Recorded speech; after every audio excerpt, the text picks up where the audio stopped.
ओम श्री गायत्रे नमः। ओम श्री गुरुवे नमः। पंडित श्री राम शर्मा आचार्य वाङ्मय रामायण की प्रगतिशील प्रेरणाओं में स्वाध्याय के क्रम में आज का हमारा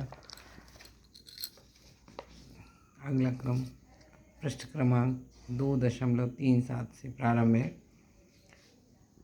अतुलित बलधामं हैमशैलाभ देहं धनुजवन कृशानं ज्ञानिनामग्रगण्यं सकल गुण निधानं वानराणामधीशं रघुपति प्रिय भक्तं वात जातं नमामि। भगवत भक्तों को मात्र सज्जन सद्गुणी होना ही पर्याप्त नहीं, उन्हें बल, बुद्धि, कौशल, चातुर्य जैसे लौकिक गुणों से भी संपन्न होना चाहिए। सुदृढ़ और सुविकसित व्यक्तित्व से ही भगवान का अधिक मात्रा में और अधिक अच्छा काम किया जा सकता है। यह मानते हुए ईश्वर पारायण लोग क्षमताएं, योग्यताएं और विशेषताएं भी बढ़ाते चलते हैं। यह सर्वोत्मुखी बलवर्धक भी भक्ति का ही एक स्वरूप है। इस शक्ति संपन्न की तप साधना से भगवान प्रसन्न होते हैं और उस समर्थ भक्त को अधिक उत्तरदायी सौंपते हैं। हनुमान के बल एवं बुद्धि कौशल को देखते हुए राम ने उन्हें अधिक काम सौंपे और अपना प्रिय पात्र माना। तृष्णा रूपी सुरसा मुँह फाड़ती है, उसकी पूर्ति के लिए हनुमान अपना आकार बढ़ाते हैं, साधन जुटाते हैं, पर इस क्रम से पार नहीं पड़ता। आग में घी डालने की तरह तृष्णा रूपी सुरसा का मुँह फटता ही जाता है। अंत में हनुमान अपना छोटा रूप बनाकर संतोष और अपरिग्रह का आश्रय लेकर उससे अपना पिंड छुड़ाते हैं। जस जस सुरसा बदन बढ़ावा, तास दून कपि रूप दिखावा। सत जोजन तेहि आनन कीन्हा, अति लघु रूप पवन सुत लीन्हा। बदन पैठ पुनि बाहिर आवा, मांगी विदा ताहि सिरुनावा। इस चतुरता पर प्रसन्न होकर सुरसा अपना प्रयोजन व्यक्त करती है और हनुमान को आशीर्वाद देकर कहती है, मोहि सुरन जेहि लाग पठावा, बुद्धि बल मरम तोर में पावा। राम काज सब करहु, तुम बल बुद्धि निधान। आशीष दे गई सो, हर्ष चले हनुमान। सीता जी अशोक वाटिका में हनुमान जी के बल कौशल को देखकर प्रसन्न होती हैं। देखी बुद्धि बल निपुण कपि, कहु जानकी जाहु। रघुवर चरण हृदय धरी, तात मधुर फल खाओ। सीता जी की कसौटी पर वे खरे उतरते हैं। वे समझ लेते हैं कि अपने गुणों के कारण ये भगवान राम के प्रिय बंदे हैं, अतः स्वयं भी आशीर्वाद देती हैं। आशीष दीन राम प्रिय जाना, होहु तात बल बुद्धि निधाना। ऐसी चतुरता हनुमान ने उस समय भी प्रकट की जब वे लंका में सीता का पता लगाने छिप कर गए थे। यहाँ सुउद्देश्य के लिए छद्म आचरण का भी समर्थन है। अति लघु रूप धरे हनुमान, पैठा नगर सुमिरि भगवान। लंका में न वे डरे, न उत्तेजित हुए, न विचलित, हर जगह सटीक निर्णय लेते चले गए। भगवत परायणता में अंधाधुंध भावुकता और अविवेक पूर्वक भावोन्माद में कुछ भी कर गुजरने और पीछे भगवान को दोष देने वाली मूर्खता के लिए कोई स्थान नहीं है। हर कार्य को तर्क विवेक के आधार पर देखना, परखना और स्थिति के अनुरूप कदम उठाना हर किसी के लिए, भक्त के लिए भी आवश्यक है। लंका की परिस्थितियों को हनुमान वहाँ जाकर उसी सूक्ष्म सतर्कता के साथ देख परख रहे हैं।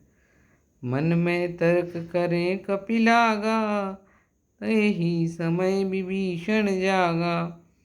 अपनी बुद्धि तथा निपुणता से उन्होंने शत्रु के गढ़ में भी मित्र ढूंढकर प्रभु कार्य सिद्ध किया।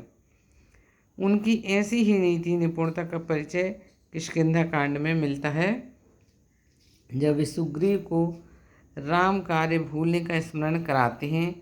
कठोर हृदय वालों को सन्मार्ग पर लाने के लिए उन्हें डरना भी एक नीति है।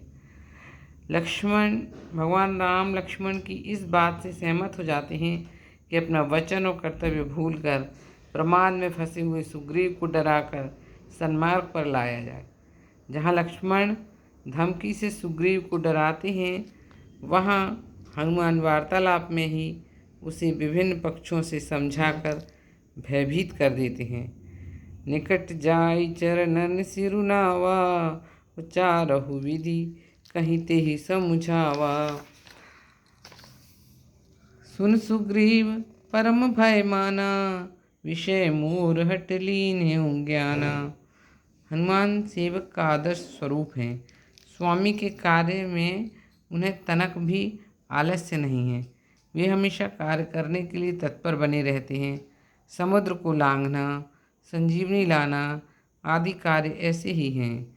सेवक में मान अपमान का भाव भी नहीं होना चाहिए।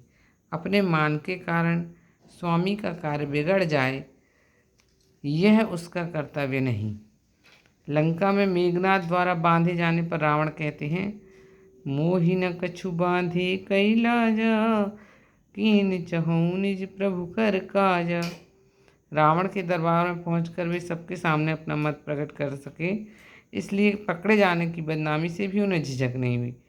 तब वे कूद फांद कर नगर में आग लगा रहे थे। सारा नगर धू धू कर जल उठता है और हनुमान उलटते पुलटते समुद्र में कूद पड़ते हैं। फिर अपनी चतुराई से लंका जलाकर स्वयं साफ बचकर निकल आते हैं। जरई नगर भालोग बिहाला, झपट लपट बहु कोटि कराला। और जारा नगर निमिष एक माही, एक विभीषण कर गृह नाही। उलट पलट लंका सब जारी, कूदि परा पुनि सिंधु मंझारी। तुलसीदास जी भगवान के गुणों को जीवन में स्थान देने वालों को विशुद्ध विज्ञान रूप मानते हैं। हनुमान जी ने क्रिया द्वारा और वाल्मीकि जी ने चिंतन लोक शिक्षण द्वारा भगवान के गुणों का गौरवमय स्वरूप विकसित किया। इसलिए उनकी वंदना में उन्होंने लिखा, सीताराम गुणग्राम पुण्यारण्य विहारिणो, वंदो विशुद्ध विज्ञानो, कवीश्वर है कपीश्वरो। भगवान की भक्ति करने वालों को भी इसी प्रकार गुणों में अग्रणी बनना चाहिए। धैर्य एक श्रेष्ठ आध्यात्मिक गुण है।